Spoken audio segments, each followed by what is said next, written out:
Olá, meus queridos alunos e alunas, pós-graduandos da turma 50 de Processo Civil e Civil da pós-graduação do Legale. Bacana estar aqui com vocês mais uma vez. Hoje, na realidade, a ação de exigir contas, nós estaríamos encerrando os procedimentos especiais. E esse é meu interesse mesmo hoje, encerrarmos os procedimentos especiais para já na próxima aula, dia 4 de junho, hoje dia 28 de maio, última aula nossa do mês de maio, né? Eu ainda tenho uma dia 30, que é sábado, mas depois nós já iniciamos no dia 4 de junho a teoria geral dos recursos. Então, esse semestre, pessoal, só para a gente ponderar, nós temos uma aula, né? Além dessa, uma aula, duas, três, quatro aulas. A nossa última aula é dia 2 de julho, de 2020, cujo tema aqui nós temos ações difusas. Depois nós voltamos, eu volto com vocês dia 27 de agosto, com a teoria geral dos contratos, Tranquilo? Então, bacana, pessoal. Bem-vindos, então, a mais essa aula. Nós estávamos trabalhando na aula passada um tema bem árduo, né, na questão do direito, que sempre foi a separação, né, as separações litigiosas, enfim. E hoje nós estaremos vendo, né, a questão referente às ações de família, Mas, entrando nesse aspecto, e já que nós vamos falar das ações de família e tal, eu sempre trago dois slides, sempre para essas aulas de processo civil, desde que eu leciono esse assunto há 25 anos atrás. São dois slides, deixa eu ver, dois slides, isso mesmo. Dois slides sobre o tema relacionado à família. É só um contraponto, pessoal, porque o que é importante numa pós-graduação? Nós temos essa ideia do complexo que é a todos os institutos de processo civil e fazer um paralelo com esses institutos, por exemplo, com a parte teológica. Só é um contraponto rapidíssimo da nossa matéria para que eu possa entrar, então, em ações de família, as ações de família que o CPC vai trabalhar, e aí nós vamos passar todos os detalhes e tal, para que vocês possam ter essas informações bem tranquilas aí no caderno de vocês. Muito bem, nos seus apontamentos. Do lado de cá, então, nós temos o professor Durval. Do lado de cá, na sua tela dividida, os slides. Esse slide é o slide 2. O slide 2 da nossa aula de hoje, 28 de maio de 2020. Então, diz lá o seguinte: no começo dos tempos, os institutos do divórcio e casamento estavam intimamente ligados.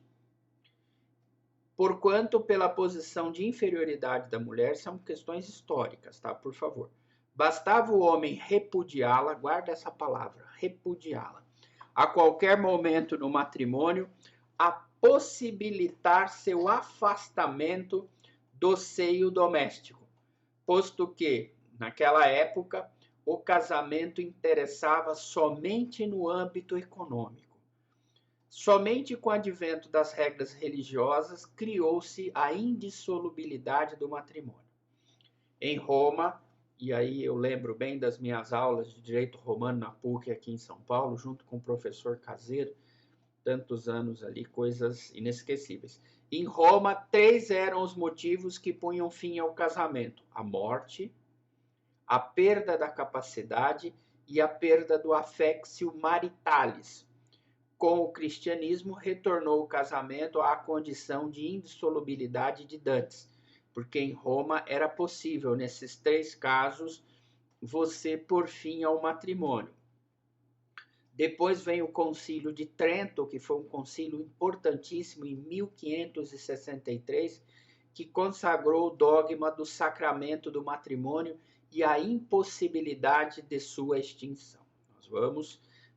Nós já vimos uma parte dessa questão e agora nós estaremos vendo uma outra parte dessa questão na nossa aula de hoje. Depois, o slide 3, ele vai fazer um contraponto muito importante a isso que nós vamos falar agora, e é uma passagem muito interessante da Bíblia que fala sobre casamento. Então, diz lá, os fariseus, slide 3, tá, pessoal? Slide 3. Os fariseus vieram perguntar-lhe para pô-lo à prova. Quem? Jesus. Como o pessoal apertava Jesus? Não, era uma coisa tremenda. E nesse slide, nessa posição, você vai ver que esse aperto é um aperto bem animado. A pergunta que os caras mandaram para Jesus: é permitido a um homem rejeitar sua mulher por um motivo qualquer? Motivo qualquer. Aí Jesus, Deus, né? Então ele responde: não lestes que o Criador no começo fez o homem e a mulher e disse: por isso o homem deixará seu pai, sua mãe, e se unirá à sua mulher, e os dois formarão uma só carne. Assim já não são dois, mas uma só carne. Portanto, não separa o homem o que Deus uniu. Aí você imagina. Vão perguntar de novo. Perfeito, é isso mesmo. Vamos atiçar o cara, né? Deus. Então, disseram-lhe eles, voltando à carga. Por que então, olha só, Moisés ordenou dar um documento de divórcio à mulher ao rejeitá-la? Essa é uma questão interessante, porque nós vimos no slide passado a questão do repúdio e da rejeição do direito romano. Vocês lembram? Show de bola. Aí vem o concílio de Trento e tal, e cai na questão da indissolubilidade do matrimônio. E aqui o pessoal veio, fez uma primeira pergunta, não satisfeito, apertou Jesus. É uma coisa muito interessante, uma parte da Bíblia muito interessante. Aí eles, por que Moisés então ordenou dar um documento de divórcio à mulher ao rejeitá-la? E aí ficou Jesus, situação difícil, porque Moisés, né, profeta e tal. Aí Jesus respondeu-lhes: é por causa da dureza de vosso coração que Moisés havia tolerado o repúdio das mulheres. Por que Moisés tolerava que o homem repudiasse a mulher? Por causa da dureza dos vossos corações. Aí ele completa: mas no começo não foi assim. Ora, eu vos declaro que todo aquele que rejeita a sua mulher, dá uma olhada na estrutura do negócio, exceto no caso de matrimônio falso, direito canônico, ele esposa uma outra, comete adultério. Divórcio, então, se você arrumar outra esposa, adultério. E aquele que desposa uma mulher rejeitada, comete também adultério. Você é solteiro e casa com uma mulher divorciada, também comete adultério. Depois ele coloca: seus discípulos disseram-lhe: se tal é a condição do homem a respeito da mulher, é melhor não casar. Olha como aperta, né? Primeiro vieram perguntar do casamento. Cristo deu uma resposta. Depois trouxeram Moisés à baila, para apertar o homem. Jesus saiu pela tangente. E saiu com uma parte poderosa. Tão poderosa que os discípulos deram um passo atrás e colocaram: se tal é a condição do homem a respeito da mulher, é melhor não casar. Por quê? Porque se você vai se separar, é adultério. Se você desposar outra, é adultério. Enfim. Aí ele responde. Aqui é uma responsabilidade muito grande, porque ele está no final do aperto, né? Respondeu ele para os discípulos. Hein? Os discípulos já vieram falando: é melhor não casar, esse negócio é assim. Nem todos, resposta de Jesus, nem todos são capazes de compreender o sentido dessa palavra, mas somente aqueles a quem foi dado. Porque há eunucos que o são desde o ventre de suas mães, são os impotentes coeunde. Há eunucos tornados tais pelas mãos do homem, são aqueles antigos eunucos, né, que se cortava, né, o pênis para evitar que eles tivessem relações, e há eunucos que a si mesmos se fizeram eunucos por amor ao reino dos céus. Aqui os religiosos. Quem puder compreender, compreenda. Bom, para nós passarmos para a parte que vai nos interessar, que é a parte jurídica aqui do nosso assunto, é interessante nós notarmos, né, que é uma questão forte de indissolubilidade mesmo do matrimônio, né? Então, mas isso daí culmina, né, na lei dos homens, então esta é a lei de Deus para os cristãos, e agora nós entramos na legislação humana. E a legislação humana, lá nos procedimentos especiais, lembrando, recordar é viver.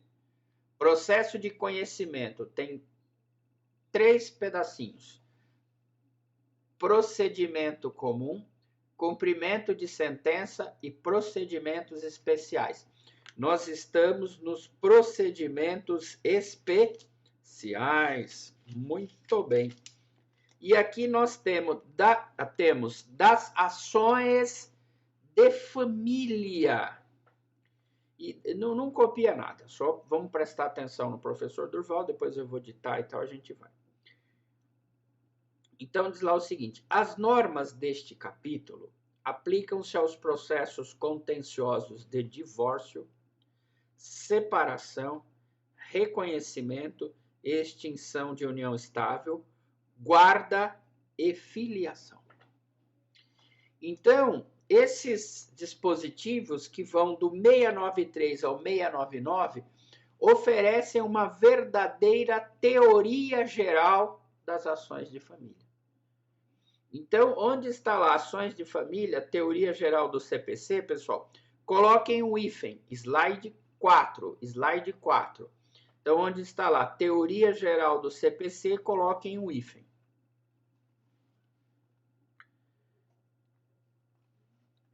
Segundo o código, a partir do artigo 693 e até o artigo 699,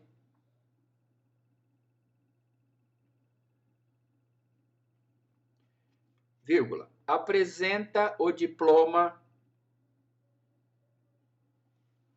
processual civil, uma verdadeira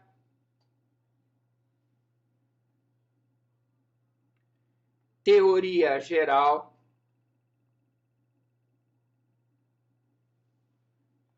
sobre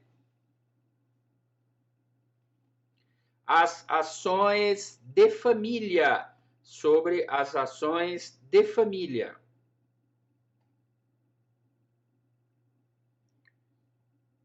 vírgula, isto é, vírgula, divórcio,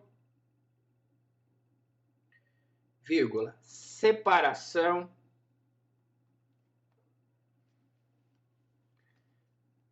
vírgula, reconhecimento,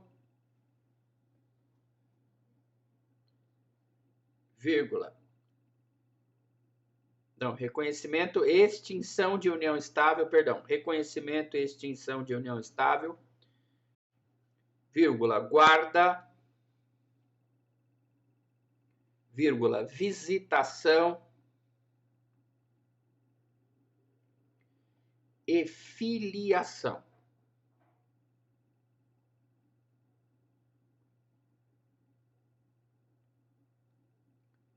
Ponto. Então, aqui, pessoal, vocês vejam que é lógico que existem outras legislações a regular esse assunto. Mas o CPC, em procedimentos especiais, ele traça toda uma teoria geral, como nós vamos ter teoria geral dos recursos, teoria geral da execução, existe também uma teoria geral das ações de família, né? E ele coloca as normas deste capítulo, que vai do 693 ao 699, que é o capítulo 10, olha que número bonito, capítulo 10 dos procedimentos especiais. Essa parte do CPC vai trabalhar de uma forma geral todas essas ações. Então, todas essas ações vão se submeter, põe um ponto, todas essas ações, estou ditando, todas essas ações vão se submeter ao capítulo 10, vírgula, artigos 693, barra 699,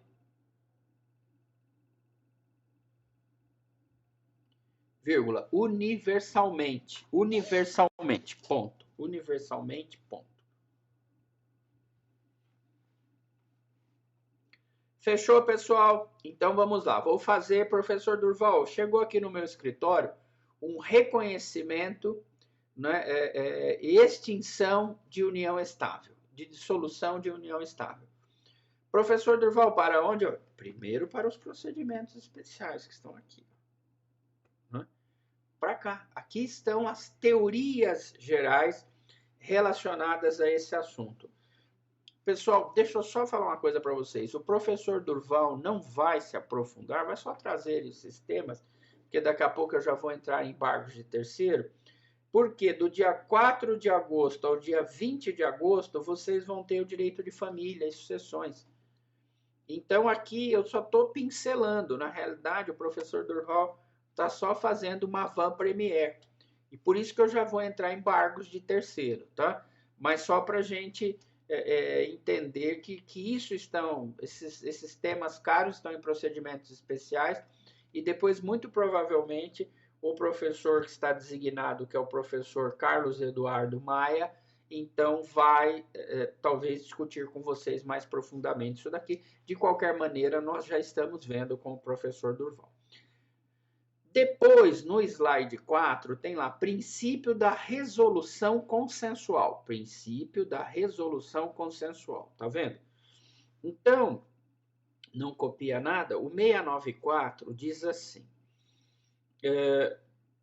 nas ações de família, todos os esforços serão empreendidos para a solução consensual da controvérsia, devendo o juiz dispor do auxílio de profissionais de outras áreas de conhecimento para mediação e conciliação. Então, você observa aqui, pessoal, que nas ações de família, essa frase é muito bonita, todos os esforços serão empreendidos para a solução consensual da controvérsia. E aí, imediatamente, nós vamos para o artigo 3º, parágrafo 2º, que diz assim, o Estado promoverá sempre que possível a solução consensual dos conflitos. Tá? Então, vocês coloquem lá no slide 4, dentro das ações de família, dos procedimentos especiais, capítulo 10, princípio da resolução consensual, você me coloca um hífen e escreva o seguinte.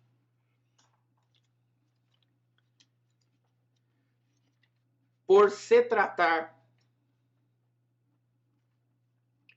de princípio diretor do processo civil,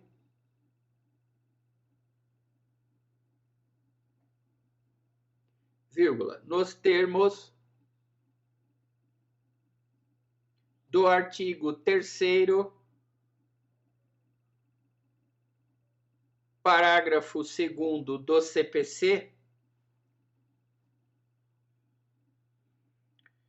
vírgula, em que o Estado promoverá, vírgula, sempre que possível, vírgula, a solução consensual dos conflitos, a solução consensual dos conflitos. Ponto. Tal princípio baliza também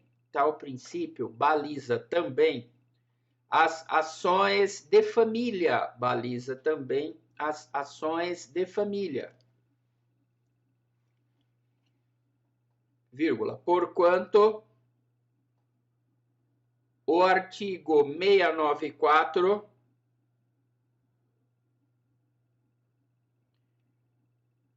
do CPC prevê que todos os esforços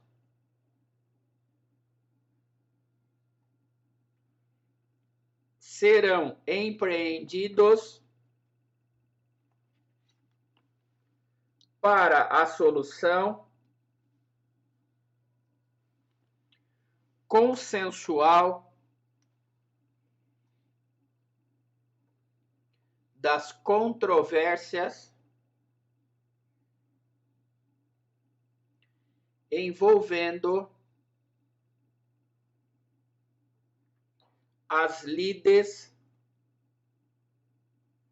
familiares,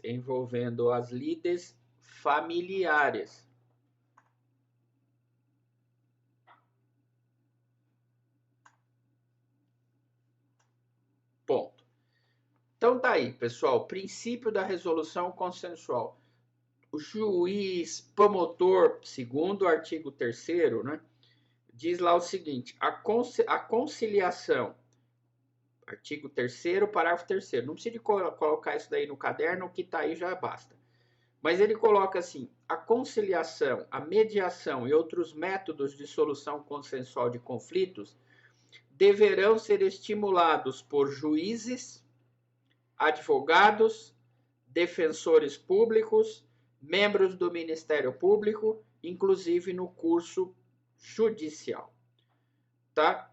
Então, vocês percebam aqui de que todos nós, sem exceção, juízes, advogados, defensores públicos, membros do Ministério Público, estamos, não é, todos imbuídos da máxima ideia de que temos sempre que conciliar, mediar e arbitrar, tá bom? Conciliação é muito importante, principalmente nessa parte de família. Muito bem, pessoal. A ritualização, então, lembrando sempre, professor Durval, pessoal, essa é uma teoria geral, tá? Eu não vou aprofundar, só quero fazer essa lembrança de novo, só para não ter problema, tá? Nós estamos só pincelando aqui para nós passarmos para embargos de terceiro, senhor e possuidor e depois para as ações locatícias, e aí nós encerramos, né, essa parte para a nossa próxima aula entrarmos em teoria geral dos recursos. Na ritualização, vocês imaginem o seguinte, professor Durval, se fala que envidará todos os esforços necessários para tentar compor a lide. Imagino eu que o juiz já não manda citar para contestar, né, professor Durval? O juiz deve mandar citar para uma audiência de conciliação. Vamos verificar. Então, nós temos aqui, ó, 695, recebida a petição inicial, e se for o caso, tomadas as providências referentes à tutela provisória, o juiz ordenará a citação do réu para comparecer à audiência de mediação e conciliação. Então, vocês vejam, pessoal, que é muito interessante que a ritualização já prevê 3 coisas: petição inicial, a tutela e a audiência de conciliação.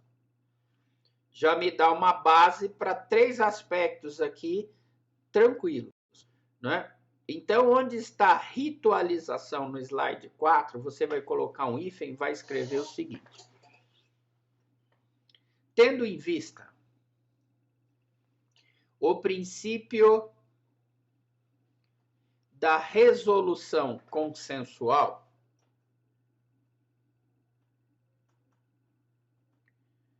vírgula, uma vez recebida a petição inicial, vírgula, elaborada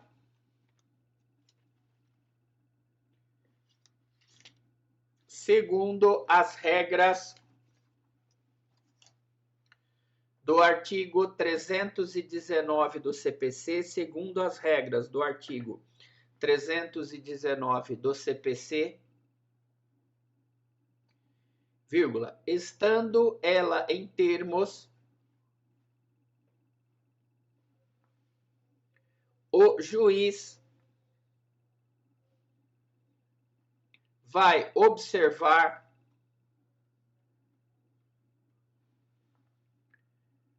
vírgula, se houver tal pedido, vai observar, vírgula, se houver tal pedido, vírgula, acerca da tutela,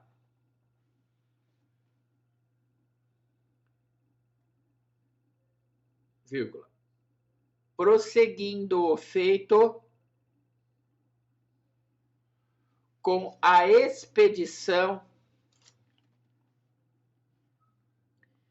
de mandado de citação do réu para comparecer à audiência de conciliação.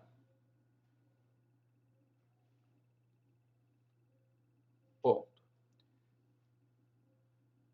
Tal ritualização inicial do procedimento, tal ritualização inicial do procedimento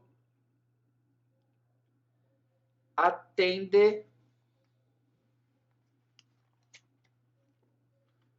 os artigos 694, combinado com o 3º parágrafo 2º do CPC. Ponto. Pessoal, nós vamos fazer o seguinte: Ministério Público, tendo em vista que já está chegando nos 30 minutos, eu falo no segundo bloco, tá bom? Nós encerramos aqui, então, esse bloco e já na volta do segundo bloco da aula de hoje, dia 28 de maio de 2020, falamos do Ministério Público. Tá bom, turma? Até daqui a pouco, hein?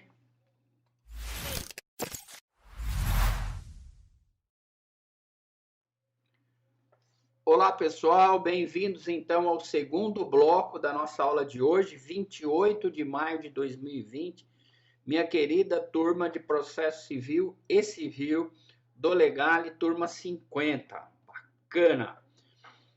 No 698, que é o Ministério Público, não copia, eu já vou ditar. 698 diz o seguinte: nas ações de família, quais? Todas aquelas. Recordar é viver. Divórcio, separação, reconhecimento e extinção de união estável, guarda, visitação e filiação. O Ministério Público somente intervirá quando houver interesse de incapaz e deverá ser ouvido previamente a homologação de acordo. Isso é um ponto importante pelo seguinte: todo mundo acha, peraí, deixa eu refazer. Grande parte das pessoas acham que o Ministério Público é presença prioritária e imprescindível em todas as ações de família. E não. Nas ações de família, quando houver interesse de incapaz. E esse incapaz não é só o incapaz em relação à idade. Também é um incapaz por alguma eventual deficiência mental. Tá? Então, lembrando sempre, pessoal, que agora nós temos o Estatuto do Deficiente, hein? Já falei isso daí para vocês em relação à capacidade, então fiquem de olho. Então, lá onde nós temos ali o Ministério Público, no slide número 4, você vai copiar o seguinte: Ministério Público, coloque um hífen.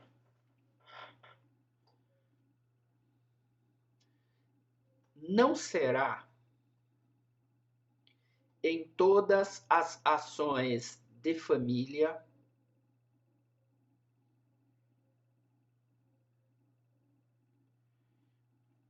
que o promotor de justiça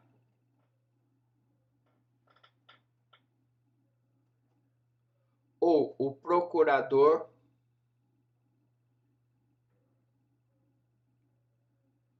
vírgula, em segundo grau de jurisdição, vírgula, atuará,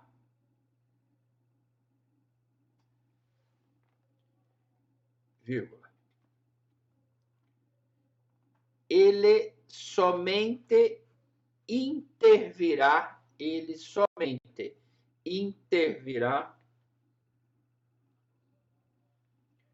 quando houver interesse de incapaz e deverá ser ouvido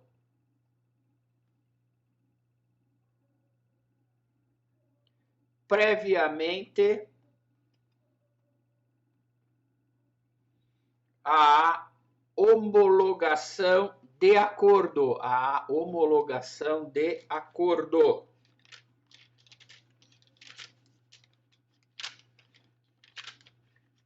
Ponto. Necessário repisar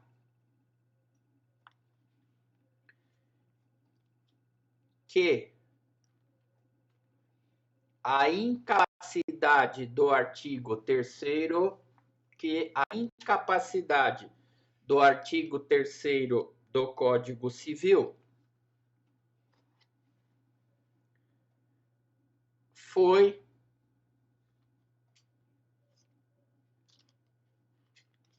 alterada em parte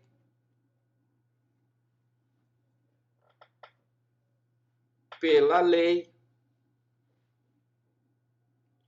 13.146 de 2015.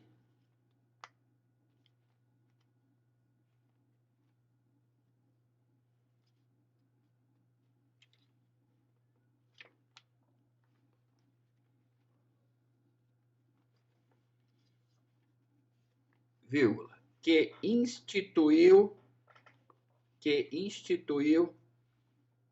a Lei Brasileira de Inclusão da Pessoa com Deficiência,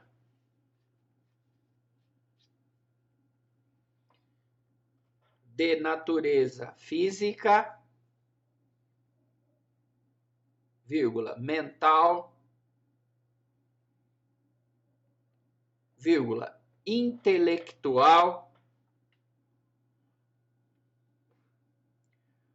ou sensorial.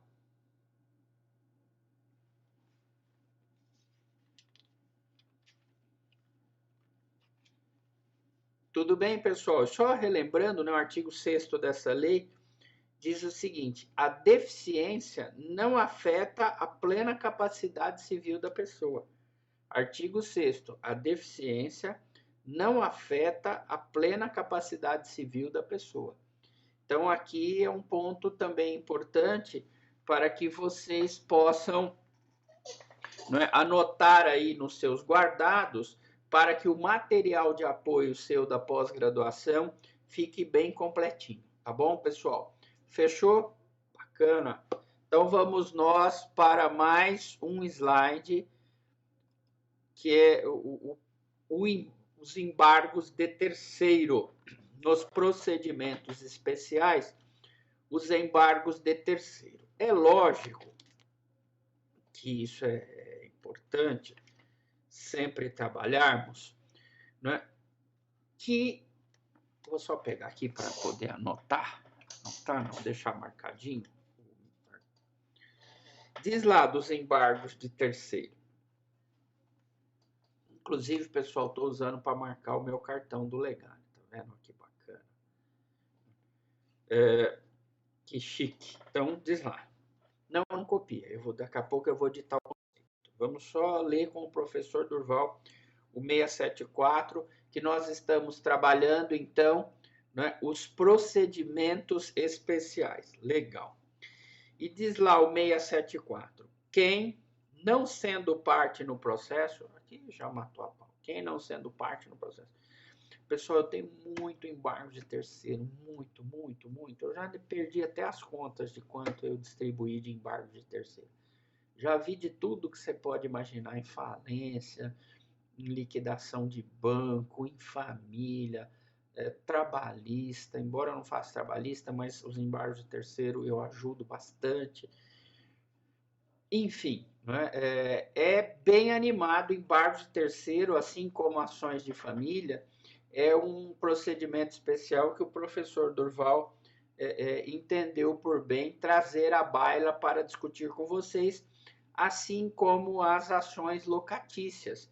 Não tenha tido um curso de processo civil em grau de pós-graduação que eu não tenha conversado com os alunos, né? Nós não tenhamos travado contato em grau de pós-graduação com as ações locatícias, que eu acho importante falarmos.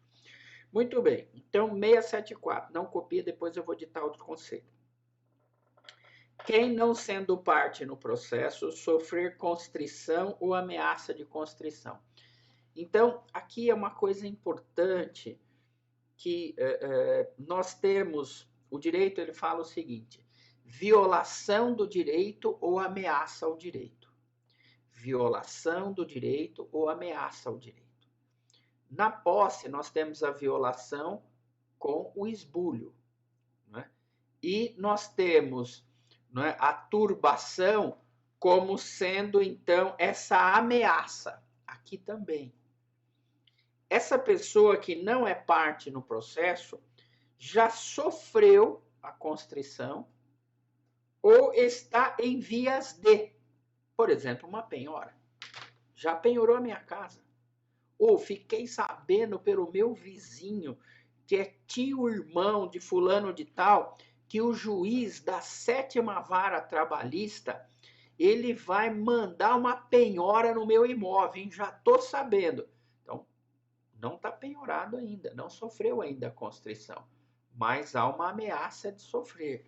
Então, esse dispositivo vale para quem sofre constrição ou no caso de ameaça de constrição, sobre bens que possua ou sobre os quais tenha direito incompatível com o ato constritivo. Lógico, se for compatível, sofre a penhora. Poderá requerer seu desfazimento, aqui é importante, ou sua inibição. São duas coisas diferentes. Desfazimento é uma coisa, inibição é outra. Por meio de embargos de terceiro. Então, é um procedimento especial, muito interessante, os embargos de terceiro, muito utilizado no seu escritório.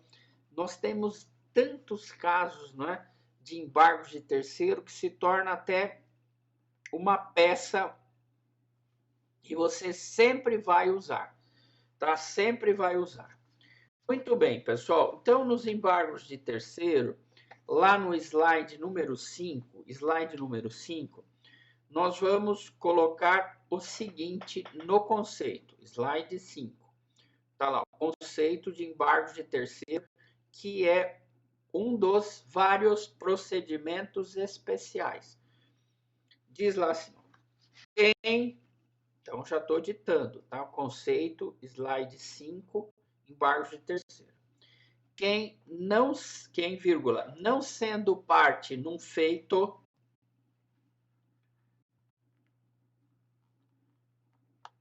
vírgula, sofre constrição ou ameaça de constrição,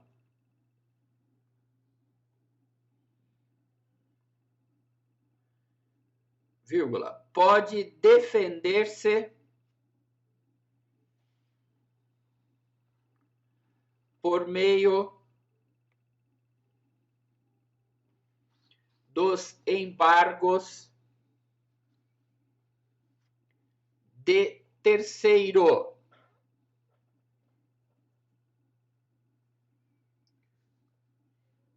Ponto. Tudo bem, pessoal, vamos só falar sobre a natureza antes de passarmos para prazo. Lá atrás, o professor Cáceres deu uma aula para vocês sobre ações possessórias. Acredito eu que ele já tenha dado essa aula. Se não, vai lecionar. As ações possessórias. Na realidade, nas ações possessórias, nós temos uma divisão muito clara. Em tese, seriam 7. Em tese, seriam 7. Mas a doutrina separou em ações possessórias. Então, as ações possessórias clássicas, manutenção, reintegração e interdito proibitório. Essas ações que estão no CPC. Então, essas ações ditas ações possessórias clássicas estão aqui no CPC. Depois nós temos, então só temos 3. Nós temos anunciação de obra nova, nunciatio novi operis, não está aqui. Depois nós temos a ação de dano infecto, que não está aqui. Nós temos a ação de imissão na posse ou reivindicatória, que não está aqui. E depois nós temos os embargos de terceiro, senhor e possuidor. Esses estão aqui, tá? Esses estão aqui. Então, essas 3 possessórias nós chamamos de possessórias clássicas. A manutenção, a reintegração e o interdito proibitório. E as outras 4 ações eu chamo de ações petitórias. E os embargos de terceiro, ele tem esse viés de ação possessória. Mas não é uma possessória clássica. Fica ele classificado nas ações petitórias. Tá bom, pessoal? Então, ainda no conceito, você anota o seguinte. Essa ação também é denominada pela doutrina,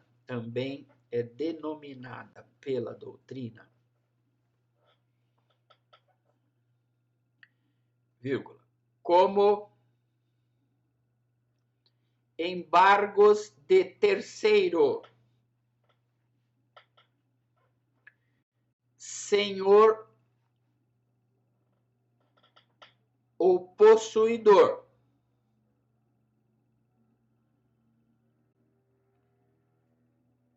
vírgula, tratando-se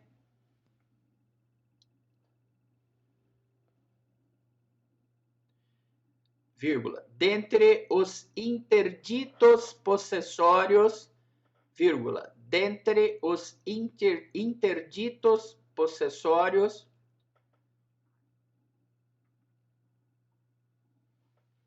vírgula, que são 7, vírgula. Último.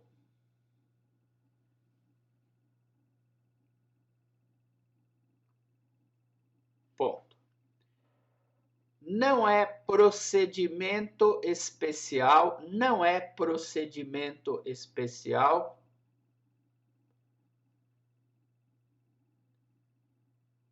possessório.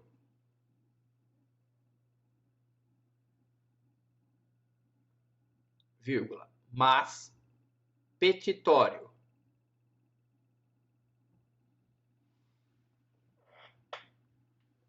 Ponto. Tranquilo. Então, quantos interditos mesmo nós temos? Nós temos 7 interditos. Desses 7 interditos possessórios, 3 são possessórias clássicas: manutenção na posse, reintegração de posse e interdito proibitório.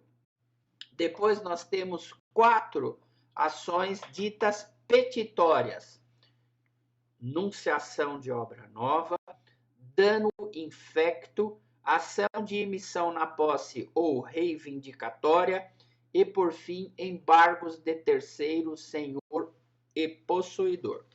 Professor, essa ação é considerada possessória? Ele é o interdito possessório. Um dos 7 interditos possessórios, mas ele não está classificado como ação possessória.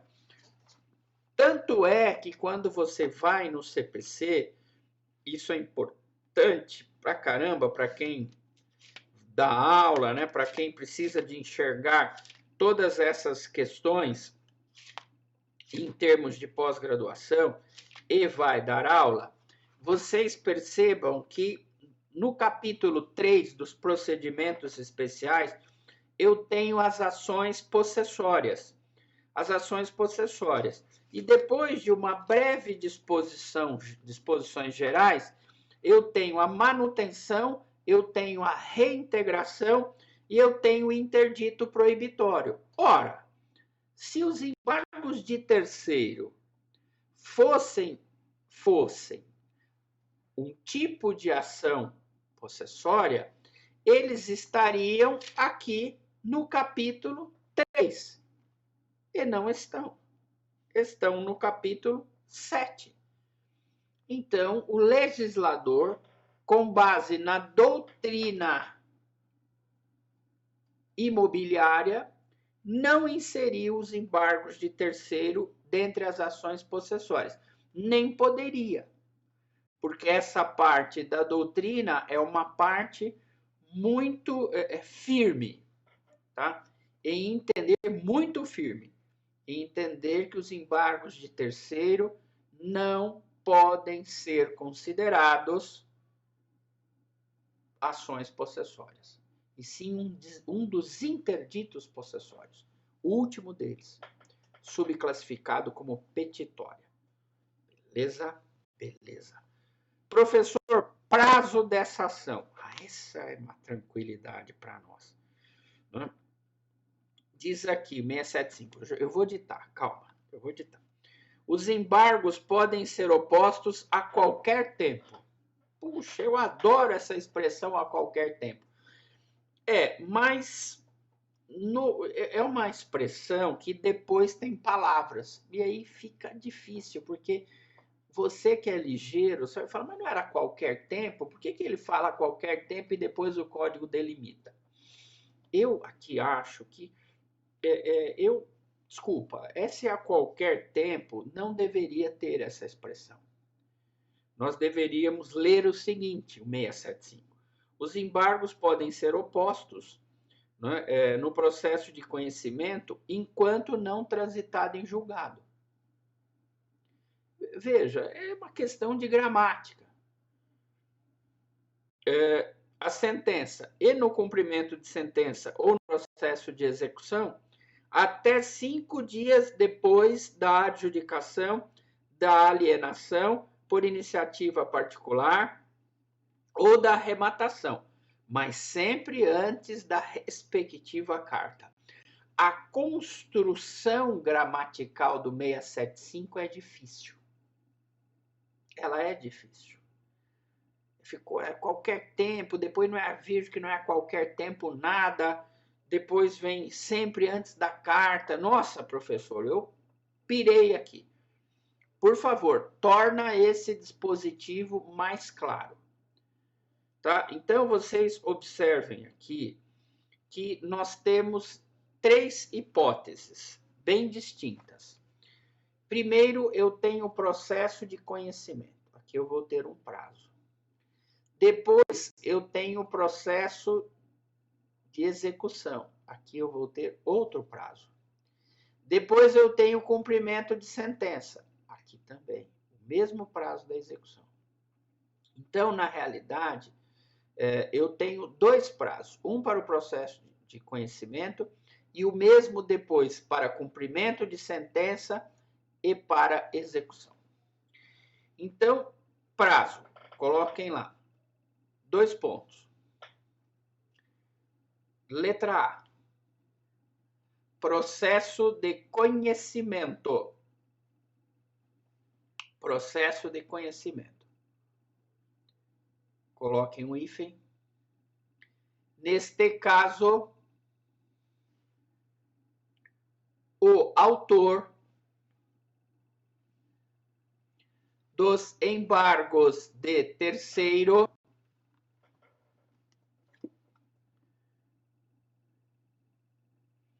vírgula, enumerados nos parágrafos 1º e 2º, nos parágrafos 1º e 2º do artigo 674 do CPC, do artigo 674 do CPC,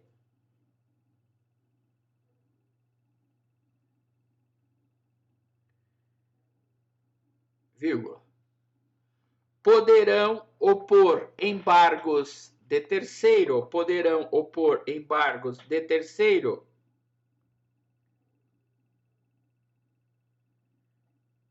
enquanto não transitada em julgado a sentença, enquanto não transitada em julgado a sentença.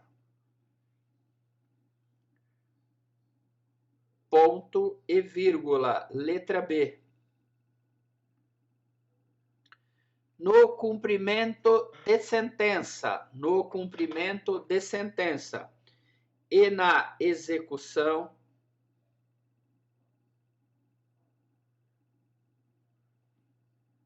vírgula, os embargos poderão ser opostos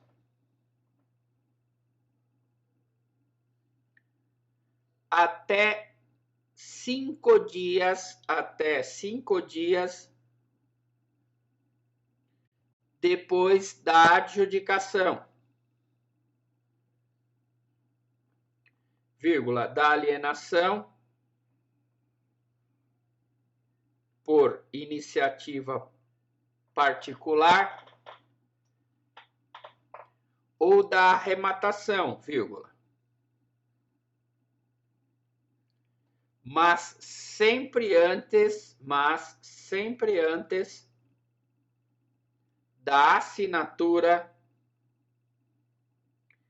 da respectiva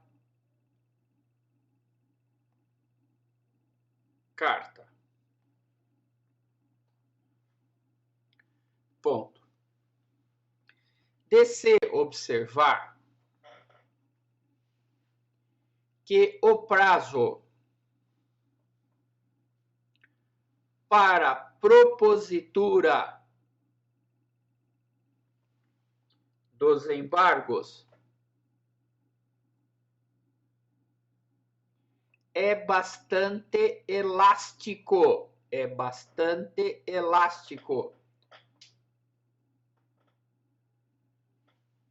vírgula, pois nas 2 situações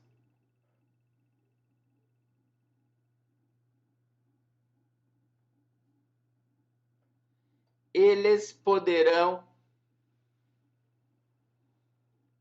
ser opostos nos últimos atos processuais,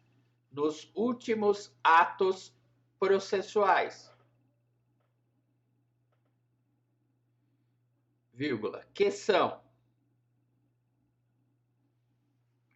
o trânsito em julgado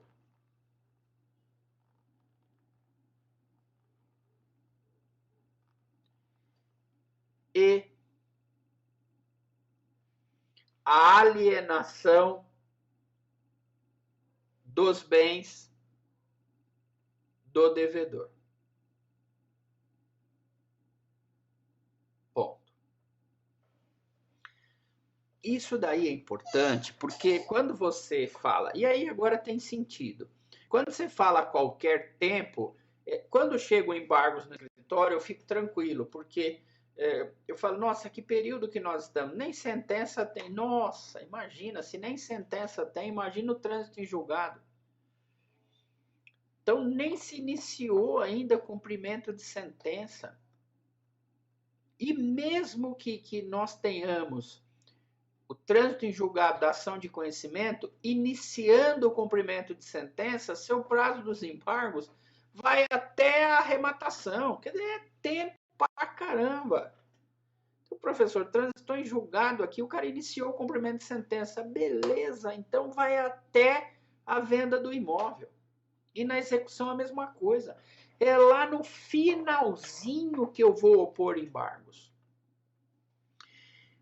O que é importante para vocês falarem ainda nesse bloco, eu gostaria de salientar, que vocês comentassem com seus alunos o seguinte, que o Código de Processo Civil, não sei se ele faz isso por maldade, não é? Lógico que não, é brincadeira. Nós usamos algumas nomenclaturas para institutos diferentes. Por exemplo, os embargos, ao mesmo tempo, só esse nome isolado, os embargos, ao mesmo tempo que é um procedimento especial, também é um recurso, embargo de declaração. Então, o que seria o ideal? Isso teria sido, até mandei um e-mail, deu procurar aqui para Brasília, dizendo o seguinte, senhor legislador, dê outro nome. Dê outro nome, Pato Donald de terceiro. Brincadeira, mas enfim, por quê? Porque senão fica embargos é uma coisa, é um procedimento especial, depois embargos também é um recurso, e nós tínhamos também o embargo de divergência, enfim, virava uma paçoca lascada. E o aluno tinha essa grande dificuldade. Então só fica aqui essa questão, já estamos encerrando esse bloco, para você lembrar aos seus alunos que isso acontece, infelizmente, no processo civil. Embargos é usado tanto para um procedimento especial como para um recurso. Tá bom, pessoal? Só muda no final, né? Embargo de terceiro e embargo de declaração. Beleza?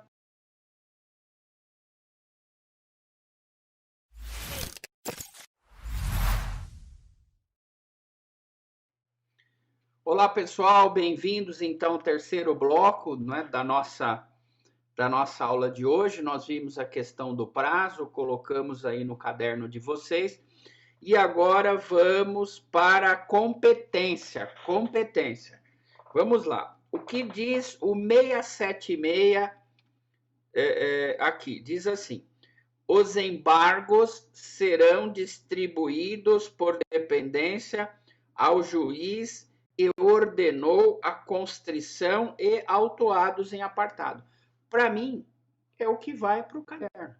É o que vai para o... Melhor que isso, impossível. Então, competência, slide 5, você vai colocar o seguinte. O juiz competente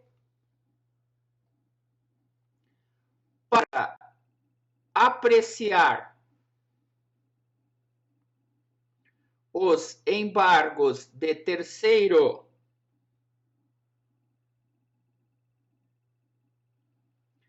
é aquele que ordenou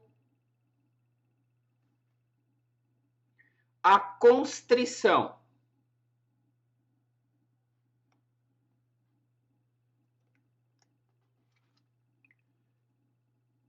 Ponto. Pessoal, só para a gente poder entender, tá? Ele vai ser Coloca aí na competência, coloca lá o seguinte: os embargos serão autuados em apartado do processo que originou a constrição judicial.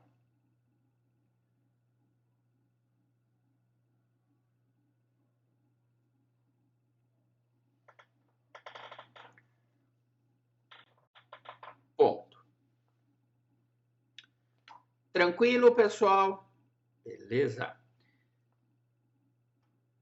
Na decisão, pessoal, aqui é o seguinte.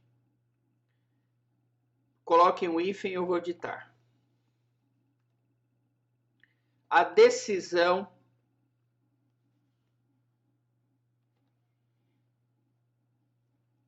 primeiramente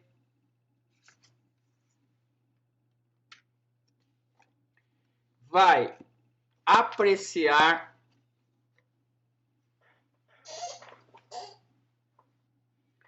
se os pressupostos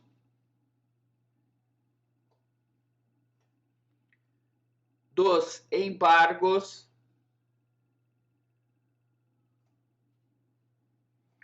foram observados, vírgula, quais sejam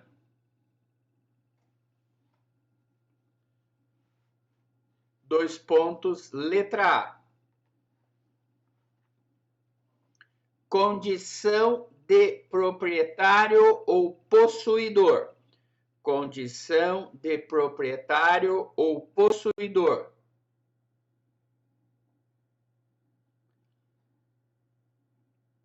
vírgula, não integrante do feito, não integrante do feito,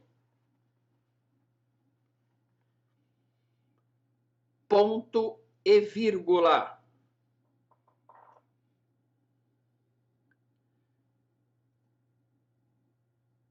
Letra B. Um ato de apreensão judicial.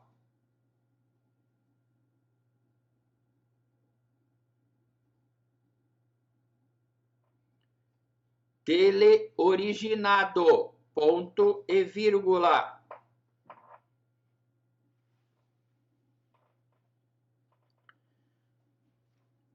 Letra C.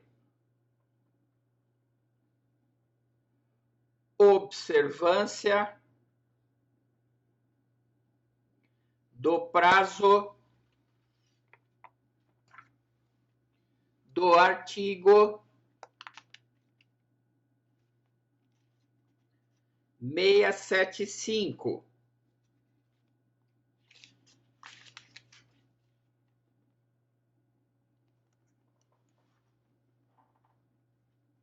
Ponto. Segundo a petição inicial,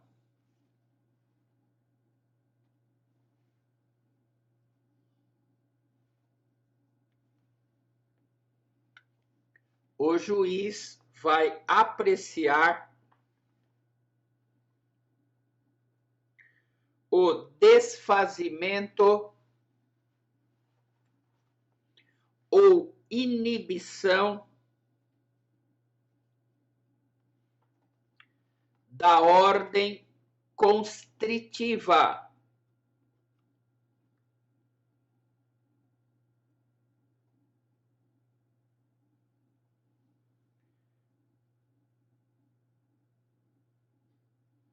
vírgula, nos termos do artigo 678 ,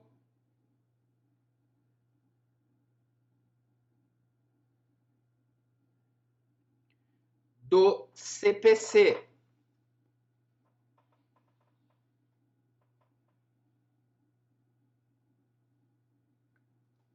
Ponto. Também será objeto da sentença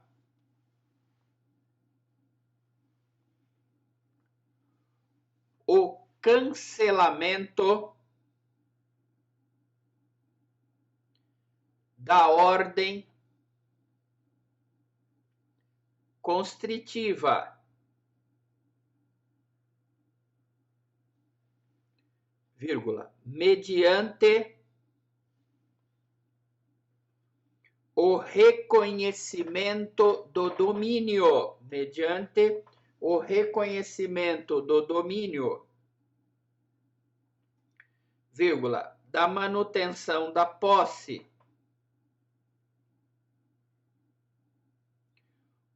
ou da reintegração definitiva, da manutenção da posse, ou da reintegração definitiva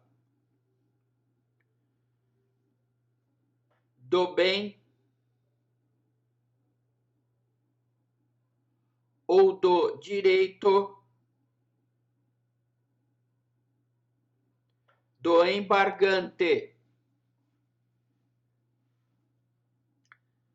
vírgula, nos termos do artigo 681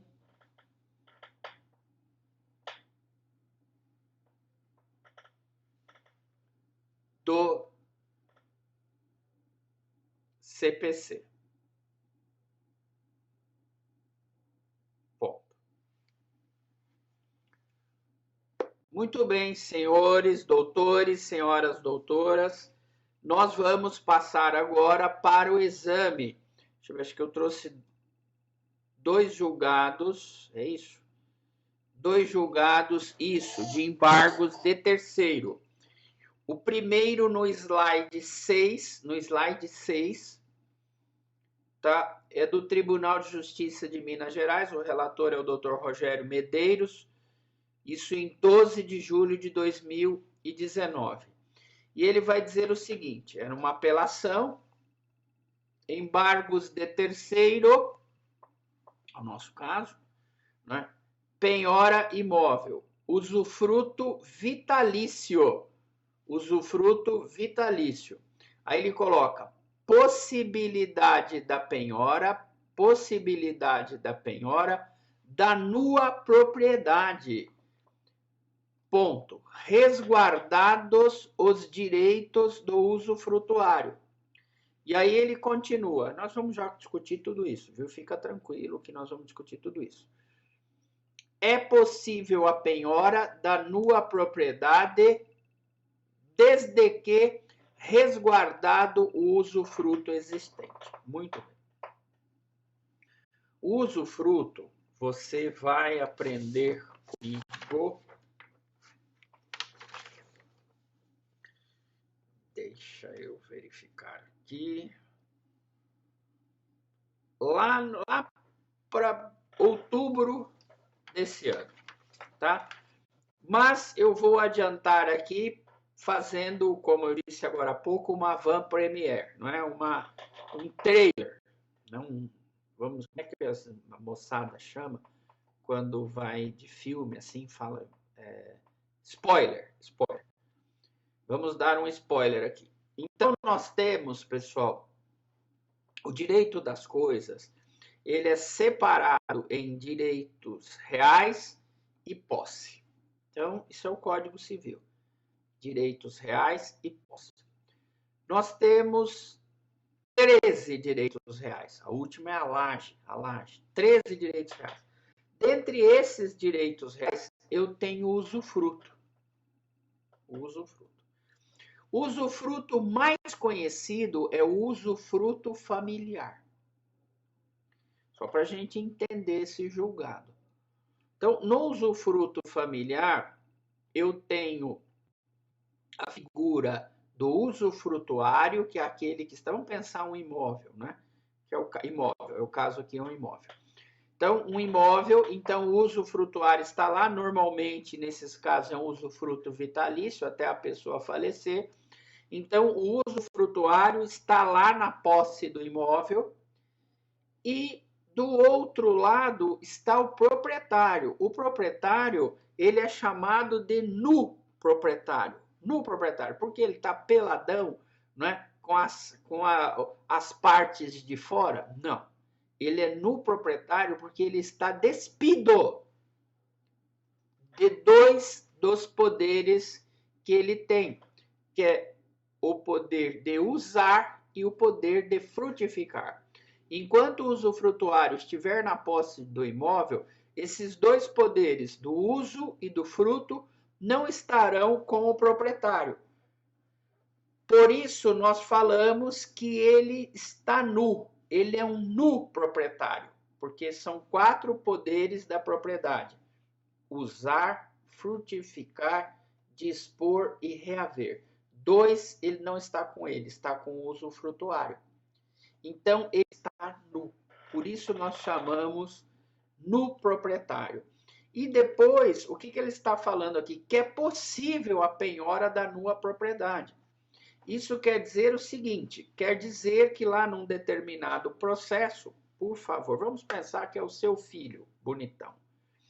Então, você doou o imóvel para o filho e mandou para você um usufruto, que você não é louco.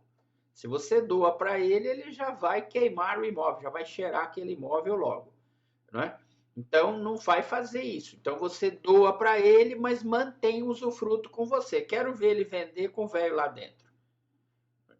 Então, o que acontece? Mas seu filho gosta de dever para um banco. Rapaz, como ele gosta. Inclusive, não só para banco, também tem questões trabalhistas e tal. Então, o que vai acontecer? Esses credores, sejam credores trabalhistas ou sejam credores bancários, vão propor ações contra esse novo proprietário. E adivinha onde essa penhora vai recair? Dou-lhe uma, dou-lhe duas, perfeitamente. No imóvel onde o veinho está morando com a veinha, o pai dele, que é usufrutuário. Então, o que está dizendo aqui? Que é possível, né, ao usufrutuário propor esses embargos de terceiro. Porque se você for lá no processo do filho dele, o papai e a mamãe dele não é parte na trabalhista. O papai e a mamãe dele não é fiador nem avalista. Então, ele é sozinho nesses processos. Então, quando a penhora vem recair sobre esse imóvel, o que os usufrutuários farão? Vão propor embargos de terceiro. Embargos de terceiro é uma ação muito proposta por usufrutuários, para preservar a sua posse, não é a propriedade. A propriedade, muito possivelmente, até esse menino perde. Mas só que o outro que adquire essa propriedade é obrigado a respeitar o usufruto se estiver registrado na matrícula. Tá? Até a morte dos velhos.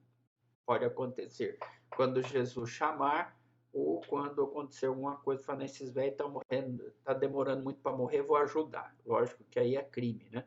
Mas eu estou só dizendo que então esse cara que vai arrematar esse imóvel, ou que vem e compra, ele é obrigado a observar o usufruto. Beleza, pessoal? Show de bola. Vamos para o próximo slide, que é o slide 7. Slide 7.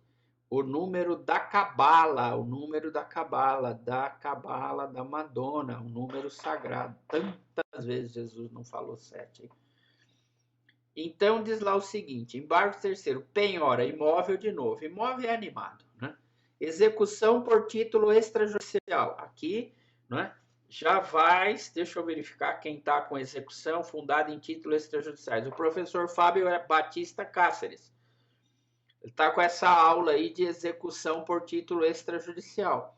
E aqui, olha, suspensão de medidas constritivas. Oba! Suspensão de medidas constritivas. Então, vamos ler juntos. É um julgado do Tribunal de Justiça de São Paulo, relator Dr. Melo Colombi, 4/6/2019. Então, vamos lá. Nos termos do artigo 678 do CPC, a decisão que reconhecer suficientemente provado o domínio à posse. Vamos lá.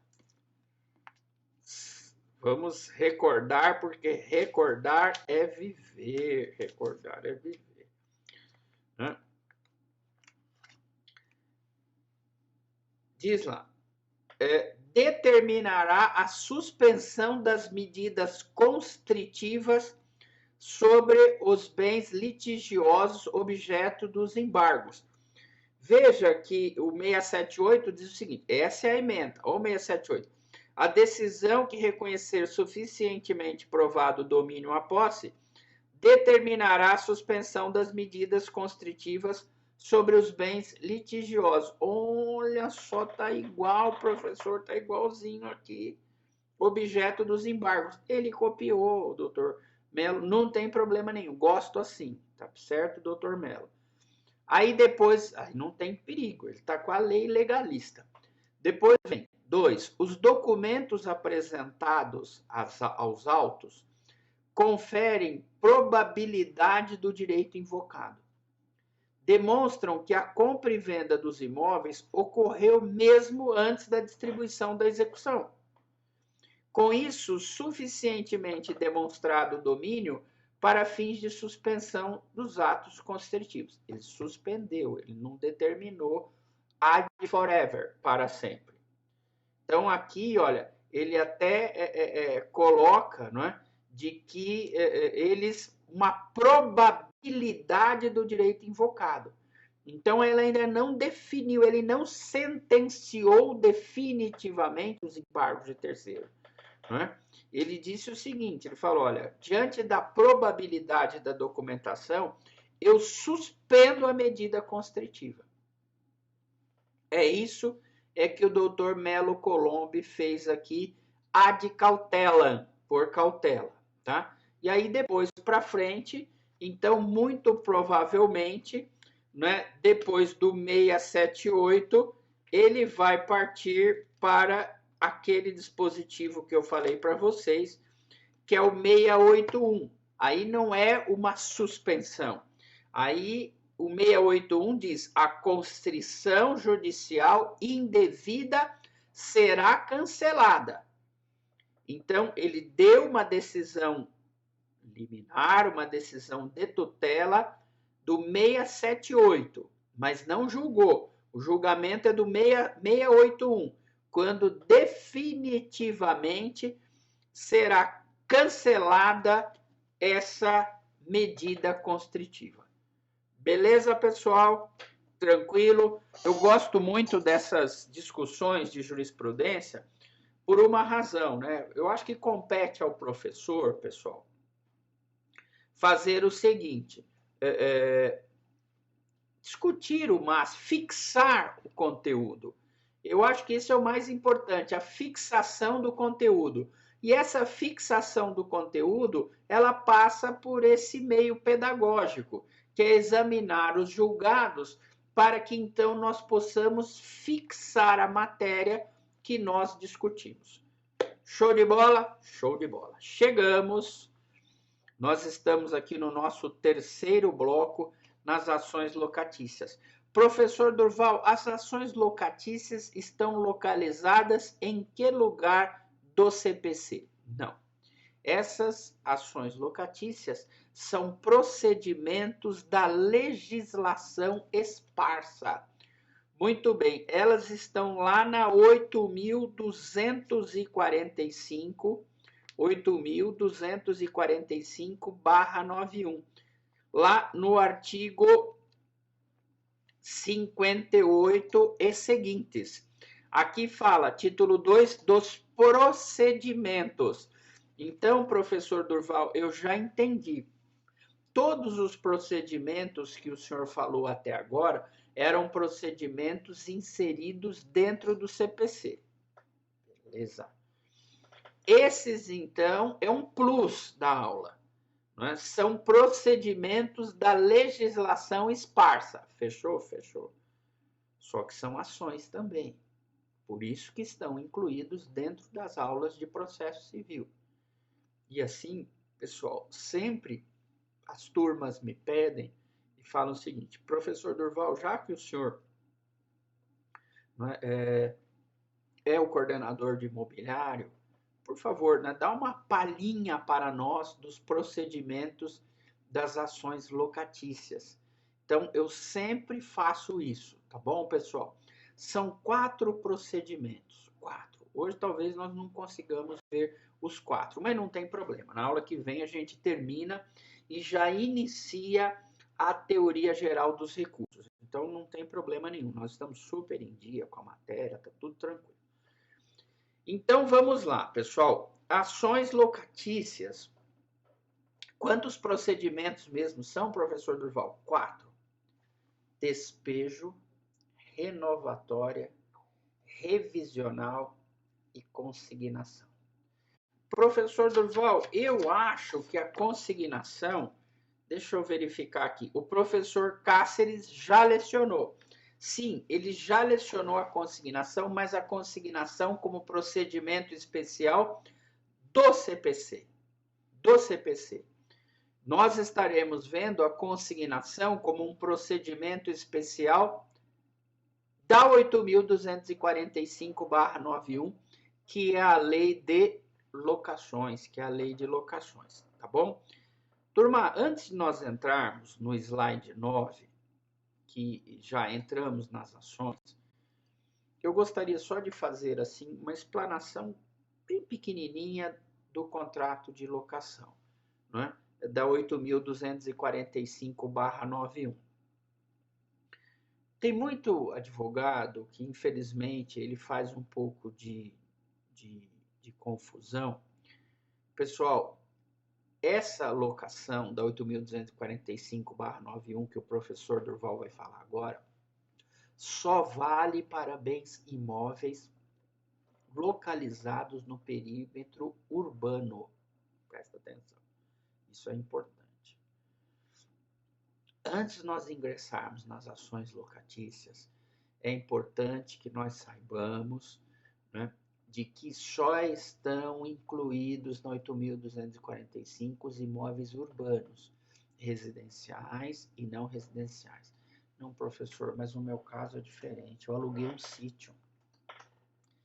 Eu aluguei um sítio por 2 anos, professor Durval, 24 meses. Se eu aluguei um sítio, não é 8.245 nunca, nunca, nunca. A 8.245 é uma legislação para imóveis urbanos. Professor, o que isso tem a ver no cômputo da aula que o senhor está dando? Porque pós-graduação a gente tem que conversar tudo. Muito simples, pessoal. Se for imóvel rural, a locação é do Código Civil. Presta atenção. A locação não é da 8.245, é do Código Civil. Em assim sendo, se, por exemplo, a pessoa não paga a locação de imóvel rural, o proprietário vai pedir o quê? O proprietário vai pedir uma reintegração de posse, que foi a aula do professor Fábio Cáceres, as ações possessórias. Então, eu só gostaria de deixar delimitado aqui que as ações locatícias, e se você quiser, vamos anotar, pessoal, ações locatícias, slide 8, ações locatícias, slide 8. Coloquem um hífen e coloque o seguinte: as ações locatícias somente podem ser utilizadas nos contratos de locação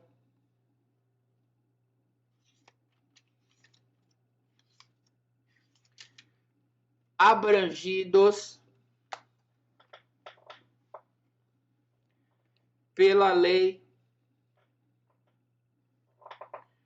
8.245/91. 245/91.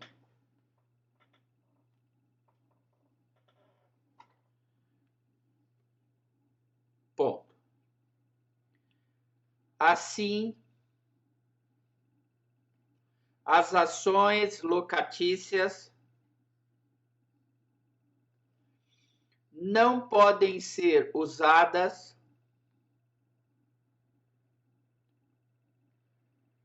para imóveis rurais,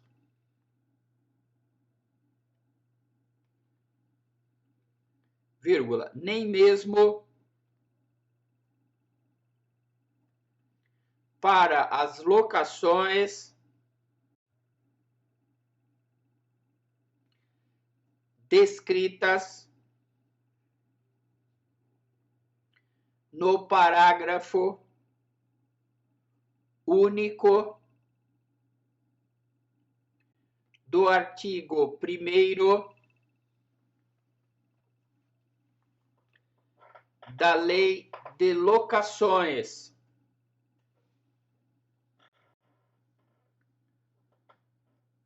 Ponto. Assim sendo, vírgula, nessas hipóteses, o autor não poderá se valer do despejo, vírgula, mas das ações possessórias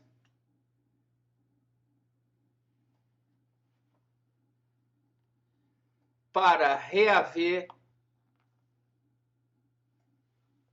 a posse do seu imóvel. Ponto. Tranquilo, pessoal? Show de bola. Nós já voltamos daqui a pouco para o quarto e último bloco da nossa aula e já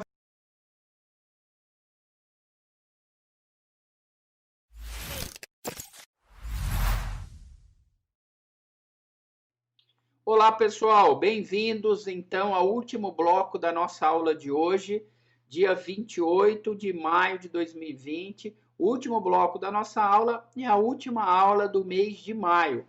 Nossa próxima aula, então, será no dia 4 de junho de 2020, com o tema Teoria Geral dos Recursos, e vai ficar uma peninha, vai ficar um rabinho aqui da aula de hoje, tranquilo, tá, pessoal? O importante é nós discorrermos com propriedade sobre todos os institutos. Quanto mais completa a aula, eu acho melhor para vocês. O professor Durval leva e carrega maiores informações para vocês. Eu acho isso daí importante. Muito bem. Então, nós vamos trabalhar agora a Lei 8.245/91. Professor Durval, eu já vi aqui no slide 9, que o senhor está entrando, diz assim, artigo 5º, seja qual for o fundamento do término da locação, a ação do locador para reaver o imóvel é a de despejo. Certo? Certo.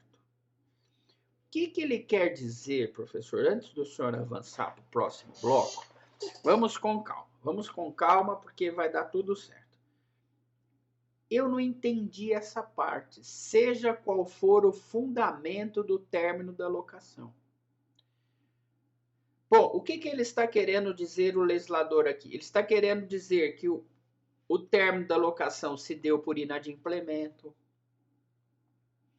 Ele quer dizer que o término da locação se deu porque esgotou o prazo do contrato de locação.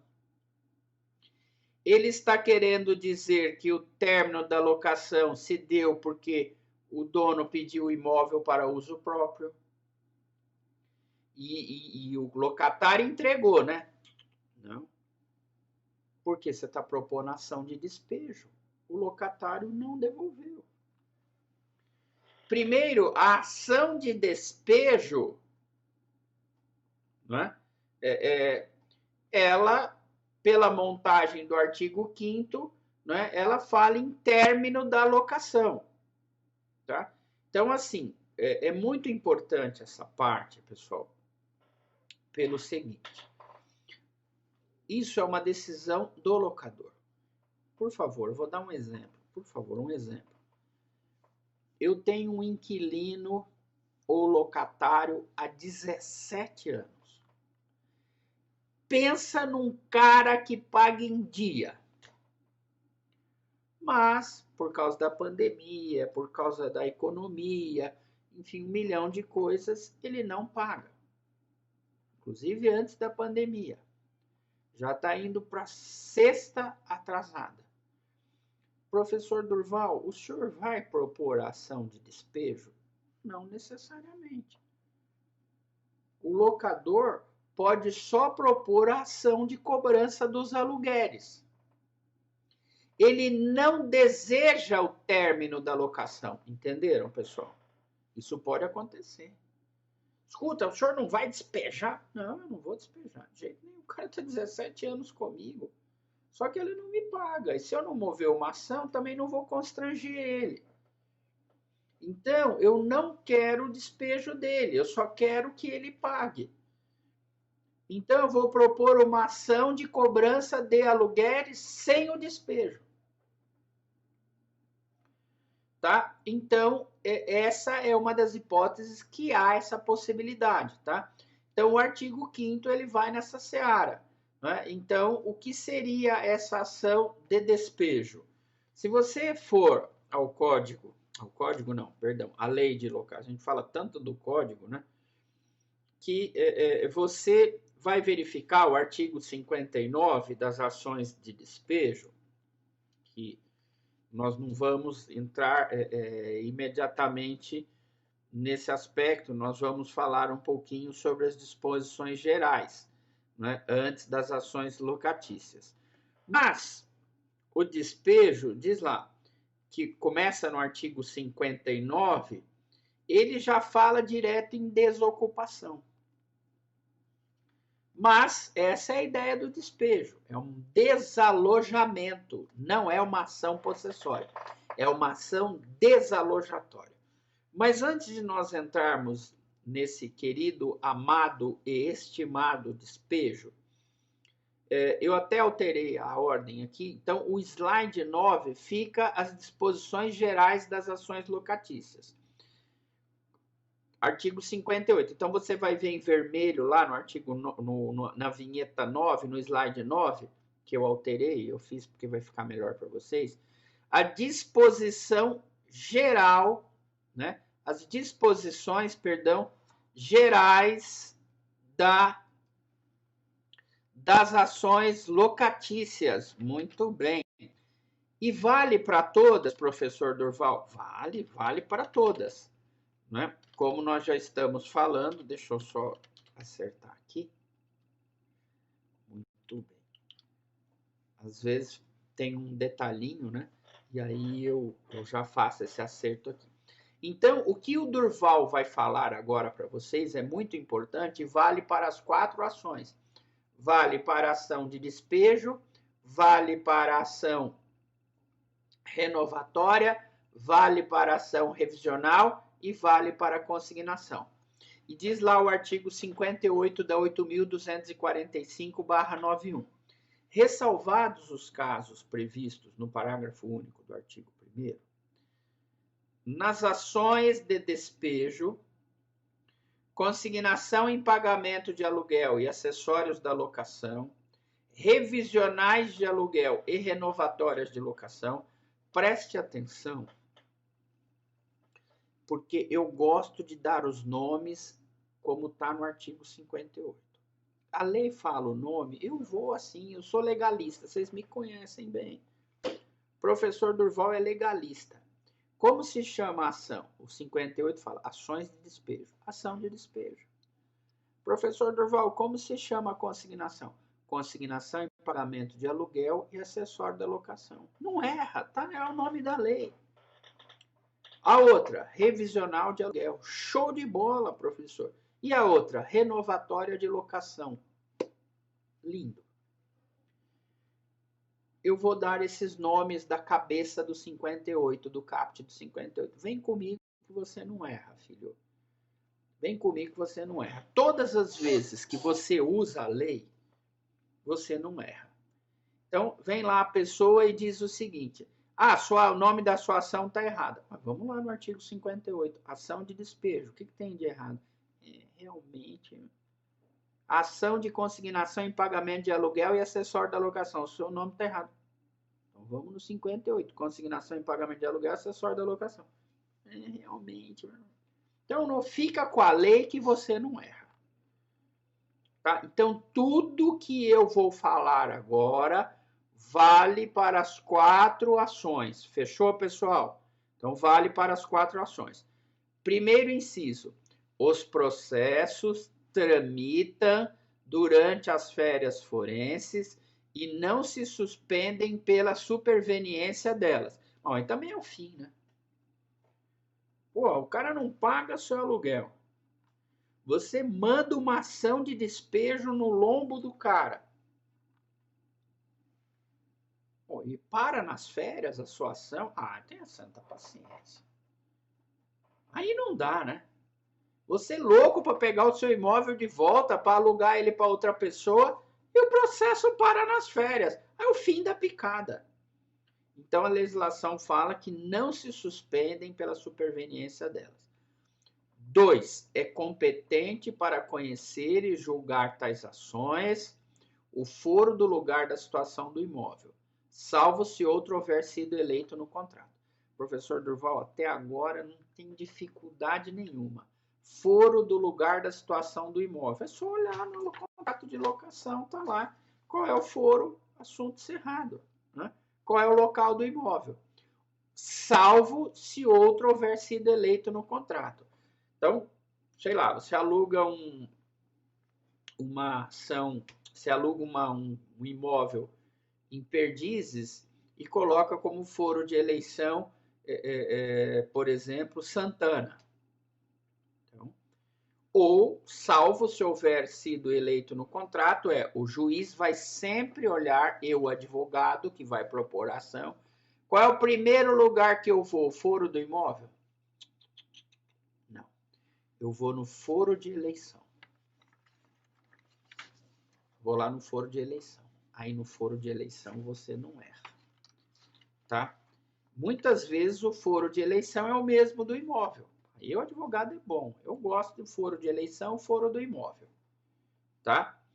Então, por quê? Porque senão você propõe numa outra cidade, aí vai precatório, mas você gosta de ter trabalho. Não, nossa, já não fica pondo outro foro em ações de despejo, porque a ação de despejo é uma ação trabalhosa.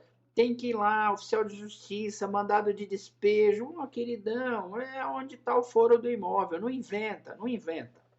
Né? Muito bem. Então, diz lá o seguinte. Próximo. 3. O valor da causa corresponderá a 12 meses de aluguel. Alguma dúvida? Não, professor, querido, não tromba com a lei. Por favor, não tromba com a lei. Professor, mas o cara só está devendo 3 aluguéis. Queridão, o cara pode estar devendo 1 aluguel. O valor da causa corresponderá a 12 meses. Assunto encerrado. Por favor, não discuta. Professor, mas se ele deve só 2 meses, como é que eu vou colocar a 12 meses de aluguel o valor da causa? Querido, é problema seu. A lei montou assim. Fala para o seu cliente querido, amado, estimado, que vai emitir um boletão para ele de custas com 12 meses de aluguel. Ou agora você vai enfrentar a lei. Né? Ou a 3 salários vigentes por ocasião do ajuizamento, nos casos do inciso 2 do artigo 47. Inciso 2 do artigo 47, nós vamos direto para o artigo 47, que é a locação residencial, que vai ser, o término dessa locação vai ser por extinção do contrato de trabalho. Então, extinguiu o contrato de trabalho do cara, você fala, queridão, seu contrato de locação estava vinculado ao seu contrato de trabalho. Extinguiu seu contrato de trabalho, caia fora do imóvel. Não vou sair. Beleza, então vou propor a ação de despejo. Nesse caso específico, não é 12 meses de aluguel, só nesse caso, e sim 3 salários vigentes por ocasião do ajuizamento. Tá? O 4, desde que autorizado no contrato, esse é um caso antigo, tão antigo, né, pessoal? Que diz que a citação, a intimação, notificação, far-se-á mediante correspondência com aviso de recebimento ou tratando-se de pessoa jurídica ou firma individual, também mediante telex ou facsímile. Nossa!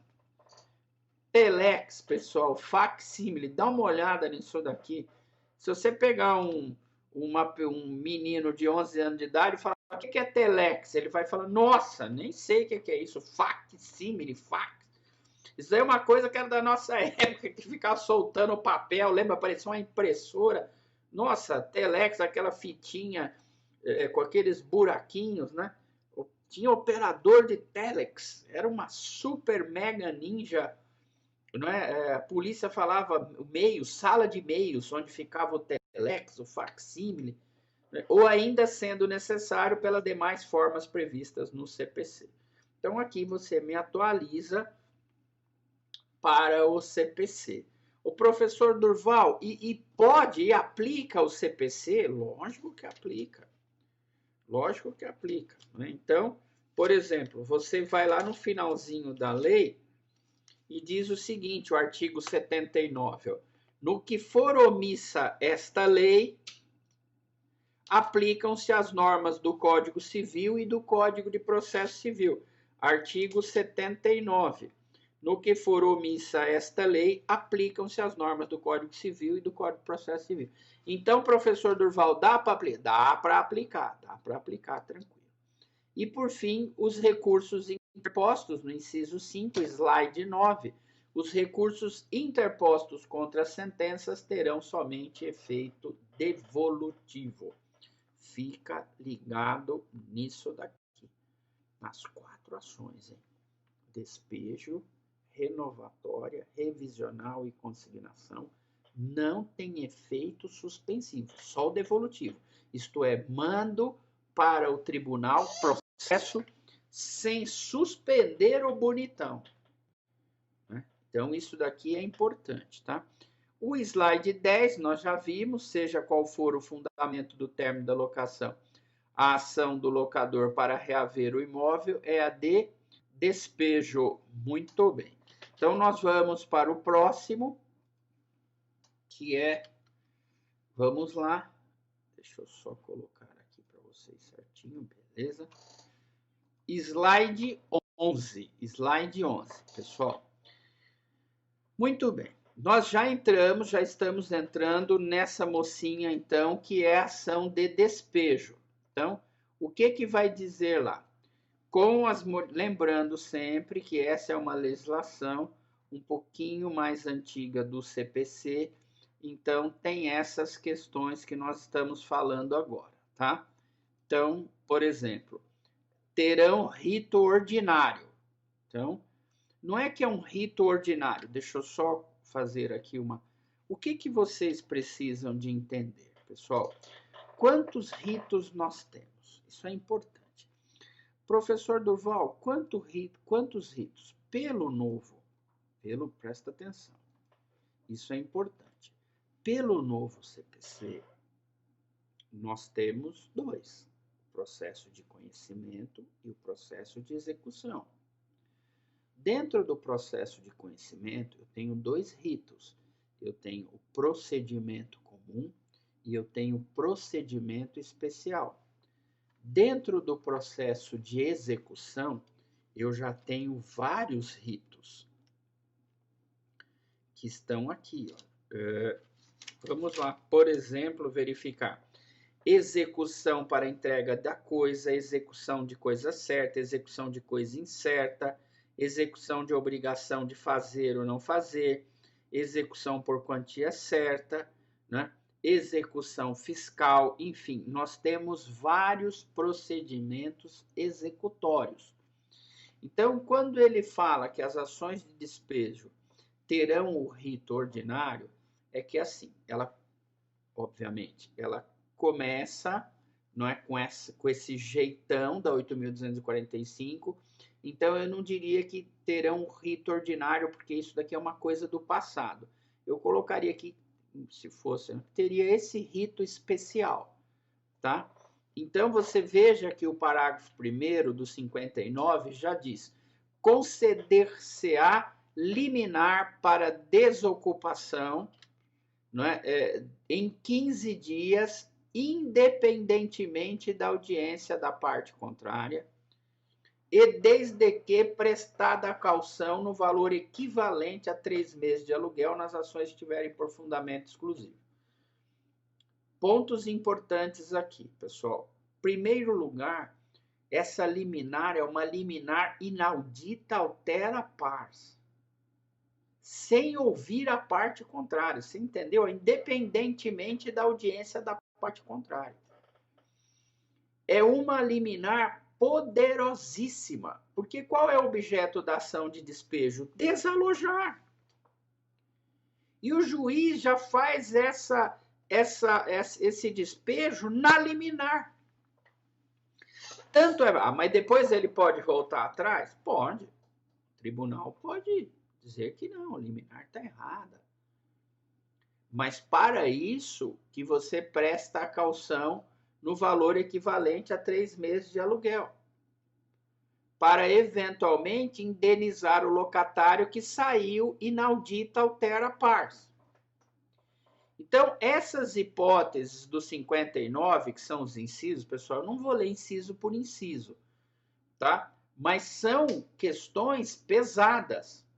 São questões pesadas. Por quê? Porque nessas hipóteses, nesses fundamentos dos incisos do parágrafo 1º do artigo 59, se você prestar 3 meses de aluguel de caução e pedir uma liminar de desocupação em 15 dias, independentemente da audiência da parte contrária, o juiz pode conceder essa liminar. Esses casos estão aqui nos incisos 1, 2, 3, 4, 5, 6, 7, 8 e 9 desse dispositivo, que é o 59, parágrafo 1º, tá?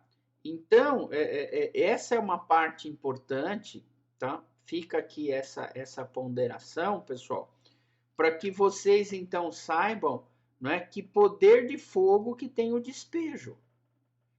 É lógico que você vai ver agora, doravante, o professor Durval vai falar sobre isso, não é?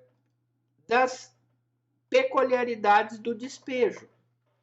Mas o que é importante para você, processualista, é saber o seguinte: nossa, professor, é pesado, hein? É pesado.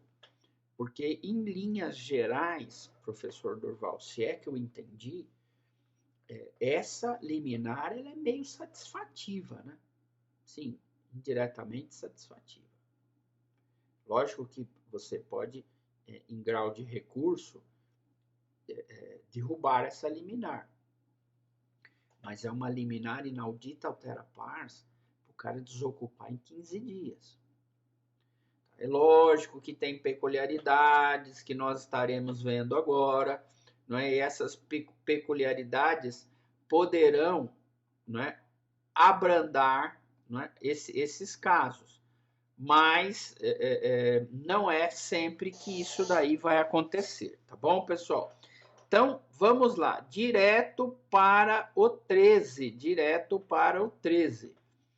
Slide 13, é um número que os ragalos aí tem um medo, né, pessoal? Tem medo. Então, vamos lá. O que vai dizer lá o artigo 60? Então, nós ainda estamos em despejo.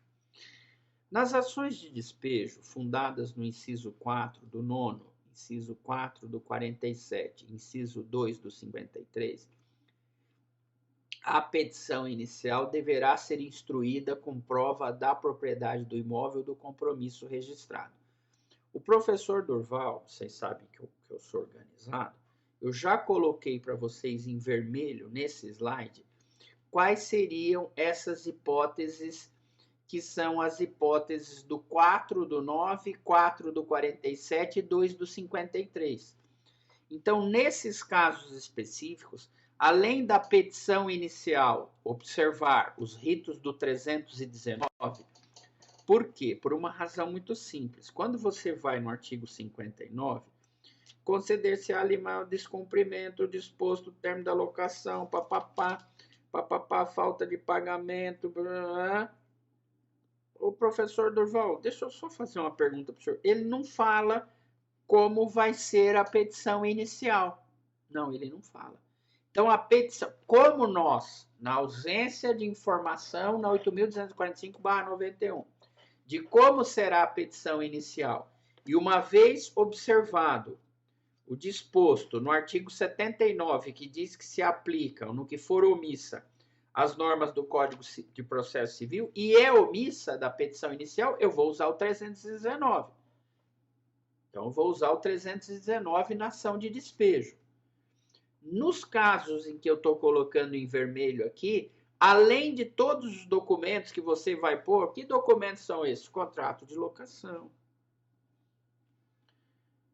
a falta de pagamento dos boletos.